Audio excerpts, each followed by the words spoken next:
Okay. Hi, everyone. This is Dr. Kahana. I have to start by reading a disclaimer. This 1MD Facebook live broadcast presentation only reflects the views of Dr. Kahana, myself, a board certified physician licensed in the state of California. The statements made in this 1MD Facebook live broadcast presentation have not been evaluated by the FDA, are not intended to diagnose, treat, cure, or prevent any disease, and are intended for educational purposes only. The information contained in this broadcast should not be used in any legal capacity whatsoever, including but not limited to establishing standard of care in a legal sense or as a basis for expert witness testimony.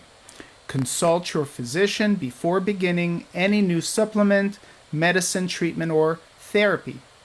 Under no circumstances shall the 1MD Facebook live broadcast presentation's guests, contributors, or any employees, associates, or affiliates of 1MD be responsible for damages arising from the use of the 1MD Facebook live broadcast presentation. This 1MD Facebook live broadcast presentation and all information provided within is protected by the U.S. and international copyright law. Reproduction and distribution of this material without written permission of 1MD is prohibited. So with that, I would like to welcome everyone. Thank you for joining me today on this Facebook live broadcast presentation. I'm really happy to have everyone join me. I've had a lot of questions about our products and just about GI health in general. And I really would like the opportunity to answer some of those questions, not just individually for each patient, but as a group, because I think a lot of people ask, frankly, the same questions, and the answers tend to be very similar. There is some room for individualizing care, but I see a lot of the same kinds of questions, and I really want to address them for everyone to hear. So let me first tell you a little bit about myself. I'm a board-certified physician in gastroenterology. I actually have both pediatric and adult gastroenterology expertise. I both have a clinic within the Department of Health Services here at LA County for general GI, but I especially see a lot of liver cirrhosis and liver disease, as well as spearhead a colorectal cancer screening program for the county. And I also have a general clinic where we take care of patients with regular GI conditions, including irritable bowel syndrome, inflammatory bowel disease, and of course reflux gastritis and the general types of GI conditions that present to my clinic.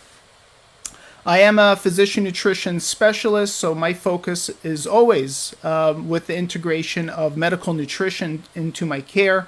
I'm one of the few physicians who will take time to ask my patients what they eat, what their diets are, and possibly if there's room for modification of their diet to kind of help as an integrative approach reduce the reliance on pharmaceutical therapy. So I'm a big believer that pharmaceuticals have a role to play, but oftentimes that role is a bridge to lifestyle modification and dietary modification. And my goal is always to improve digestion, to get my patients to increase their digestive capacity. And I will explain a lot about how I do that in today's talk. So I'd like to just jump into the digestive disorders and symptoms that can be helped with foods that can really boost your gut health. And I like to kind of break them down into the macronutrient roles that each one of these food categories play.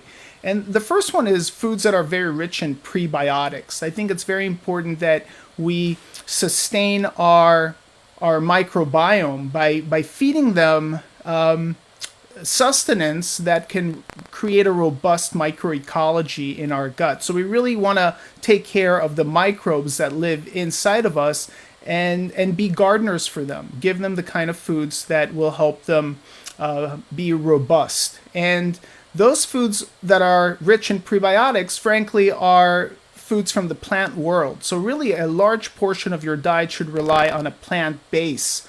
And it really almost doesn't matter what those plant-based foods are. It can be vegetables and fruit and legumes, beans, lentils, various grains and alternative grains, because I think a lot of the grains can be difficult to digest. So finding the right grain for you may be important. Wheat is sometimes difficult to digest, for example, but there's rice, millet, there is buckwheat, which is not the same thing as wheat, and various other grains, quinoa, that are much easier for certain people to digest than wheat. And then, of course, nuts and seeds, which are very powerful in as immune modulators and are rich in healthy fat. So again, foods from the plant world are very important to feed our microbiome because animal products don't contain prebiotics. The second general category of foods are foods that are fermented, that are probiotics. So fermented foods like sauerkraut and kimchi and kombucha, and even just good quality yogurt. I think yogurt is dangerous because a lot of the yogurts that we buy at the stores are processed and sweetened with artificial sweeteners or with just regular sugar, but that kind of offsets much of the benefit that comes from eating live foods. And live foods are probiotic, and that can really stimulate digestion and also stimulate the immune system. So that's the second category. And thirdly, the importance of good fat. And a lot of the fat that we eat in our diet is actually not truly fat, it's oil. And really what we need to do is back off of oil, which a lot of it is synthetic or it's adulterated, and really try to lean on healthy fats that come from real food like nuts, seeds, avocado, and fish, especially fatty fish. So those are the three foods that I would really try to emphasize to my patients to get a base on. Now, I'd like to address some specific questions that I've been getting regarding our product and about digestive health in general. Here is one question I got from a patient that I think is quite representative of a lot of other questions. Dr. Kahana, recently I've been experiencing excess bloating and loose stool. I wonder if 1MD can be helpful. Thank you. So I believe the question is pertaining to our probiotics because we have different products for different conditions. So first of all, I really want to address bloating. Bloating or gassiness, abdominal distension, they're not exactly the same. Sometimes you can feel bloated even though you're not gassy. Bloating and distension can also have some subtle differences, but in general, when you feel bloated, you do have gas, and it's not always. There are some cases where you can develop actual edema within the bowel, and that can also give the sense of bloating, but that's a tiny minority of the times. Most people, when they describe bloating, they are really relating the fact that they are gassy. They may not know that they're gassy per se, but the bloating oftentimes is related. So gas is produced by fermentation, right? We have a very robust microecology. We have bacteria that live within our gut, and they eat the same thing that we eat. And if they are producing gas, then that can create the sense of bloating. The solution there, and I'm going to get into it further, is to digest your food better.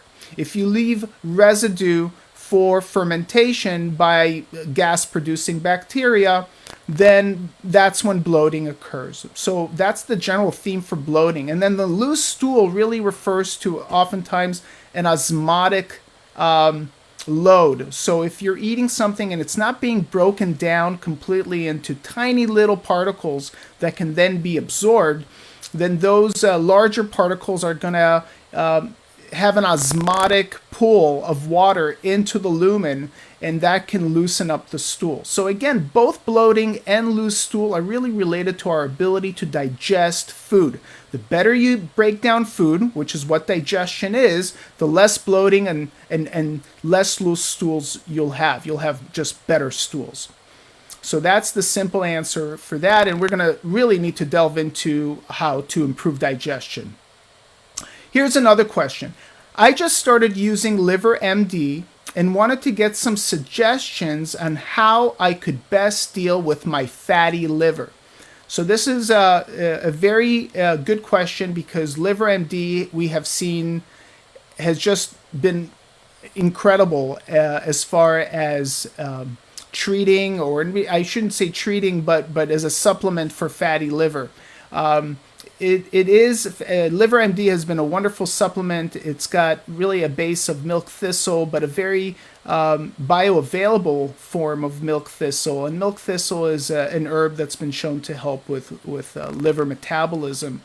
And then it has a tocotrienol, which is a very absorbable, bioavailable vitamin E, protective of the liver, and then N-acetylcysteine, alpha lipoic acid, zinc, which is incredibly important for liver reactions, and selenium, another very powerful antioxidant. So we've seen that Liver MD can really help with fatty liver. Of course, you have to be careful, because fatty liver can actually lead to cirrhosis. And even though most people are shocked to find out that their liver is cirrhotic, it probably took many years, possibly decades, to go from fatty liver to liver cirrhosis. But it is a natural progression of fatty liver if you don't treat it, if you don't reverse the fattiness within the liver. So I would definitely recommend Liver MD for anyone who thinks they may have fatty liver. And even if there is cirrhosis, I think that the supplement can actually help increase some of the liver function. But however, once you have cirrhosis, you can't really reverse it. That's been shown. So once your liver is scarred down, it's dangerous, and nothing is really going to reverse it. And patients oftentimes will require a liver transplant. So prevention, an ounce of prevention is worth, in this case, a ton of cure, because liver transplant really is quite a lot to undertake. Here's another question. I have IBS, which stands for irritable bowel syndrome, and I am experiencing a relapse in my symptoms. The pain is not a problem during the day, but the bloating and cramping at night is now keeping me awake. What should I do to help so I can get some sleep?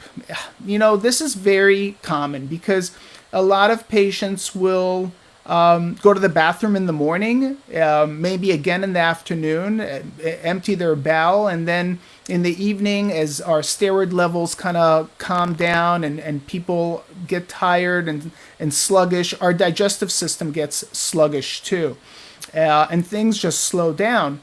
And you'll be in bed, and sometimes you feel bloated and gassy. And really the simple solution there is to try to go to the bathroom and evacuate any stool that's in the colon. But that's easier said than done, because again, your digestive system, like you, gets kind of sluggish in the evening.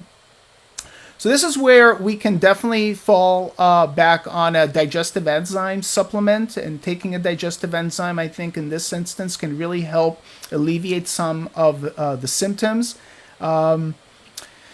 Again, trying to go to the bathroom, or having a routine where you drink something like warm chamomile tea or other kind of tea. Rarely would you need to use like a stimulant type of tea, but those can be used as well. But really try to see if sitting on the toilet for up to 10 minutes or so, no more. You don't want to strain or spend too much time on the potty, but if you can empty your bowel before bedtime, I think you will alleviate a lot of those symptoms. I think we maybe have time for one or two more questions. All right, let's do two.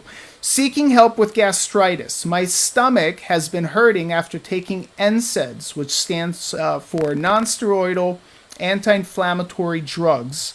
And those are very common anti-inflammatories. You can find them in any drugstore.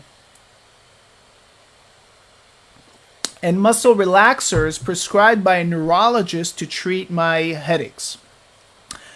Since mid-December, this is a long question. I'll try to brief through it. Since mid-December, I've felt that my stomach has been having burning pain. My gastroenterologist has prescribed 4 different types of medicines in 3 months, including several acid blockers. All the medications were acid blockers. I think this is the most common tool in the gastroenterologist's box are these medications to block the production of acid. And that's kind of how we just try to put out the fire. But it's giving me awful side effects and doesn't help, which we oftentimes see. I've changed my diet and eat aloe vera and papaya since December. I've tried probiotics and nothing helps. I've scheduled another endoscopy with a new gastroenterologist, but I am afraid he will prescribe the same medications. What do you suggest that I do? So you're absolutely right, and it can get very frustrating to go to different gastroenterologists, have them repeat the endoscopies, and then prescribe the same treatment, which is oftentimes an acid blocker.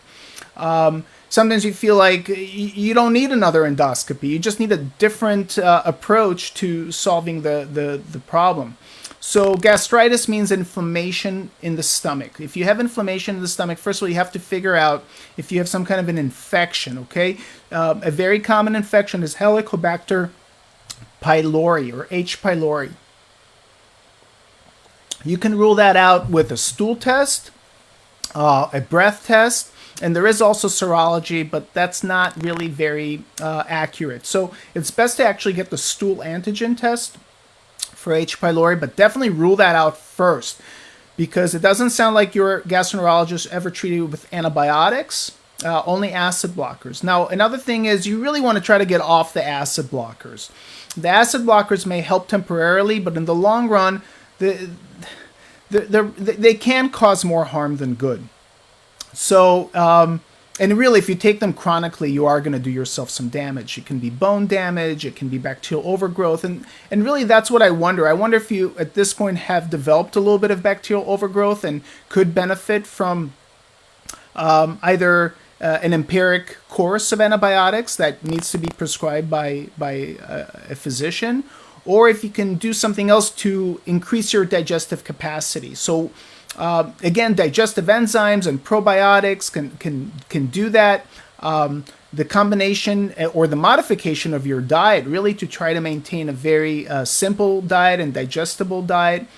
Things like soups and stews and things that are almost like pre-digested to see if that helps calm down your stomach as well.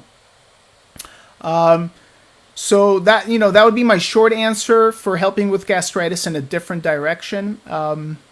And then lastly, I want to address one question that has come up just right now live. Does Liver MD interact with any blood pressure medications? And no, I don't believe that it does.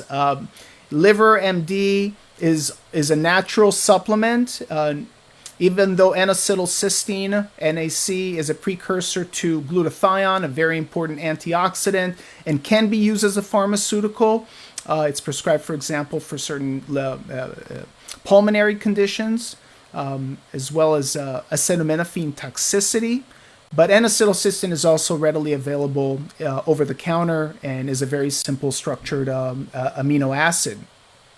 So I don't believe that any of the components in Liver MD would interact with blood pressure medications, and I have not seen that be the case with any of my patients. So that's great that question just came in right now, hot off the wire. And with that, I will end today's very quick Facebook Live broadcast presentation, and I hope to do this again, and I hope you enjoyed it.